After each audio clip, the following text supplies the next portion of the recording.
So I want to talk about should messages. And I'm going to teach you 5 things that you need to know and things that you can do about them. Women who have ADHD have should messages because they are things that they have internalized from their family and from society about what they should be doing and how they should be acting. And they are often really toxic and they become the self-critical voice. So it's important to have mindfulness when these shoulds pop up. And one way to do this is to ask questions. And some of these questions are, whose voice is this in my head? What are the values behind this should? What does it feel like when I say should to myself in my body? How do I feel?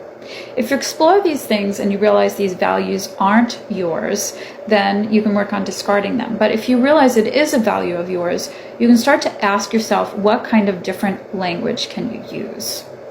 So I'm going to give you an example of someone who I work with who had social anxiety and ADHD, and she had a lot of difficulty going out in public and doing things. And the kinds of things that Anne had difficulty doing, she would say to herself, I'm so stupid. What is wrong with me? I need to just do it. Why am I such a baby? I ought to be able to.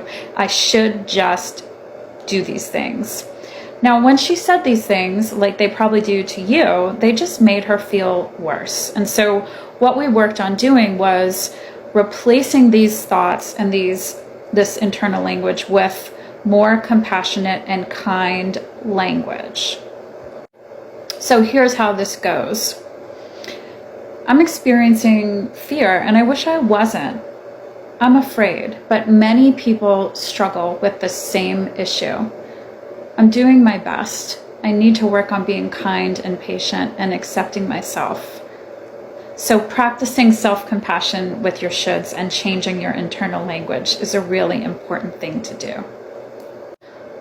Research shows that this language around should increases anxiety and depression. And people who have anxiety and depression use should statements when describing themselves in their life situations.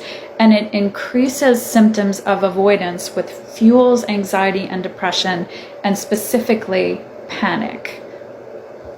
So much of work with women with ADHD is uncovering how these harmful and destructive beliefs have been internalized. And this is one great tool to start freeing yourself from this. Please think about this, and I hope this has been helpful for you.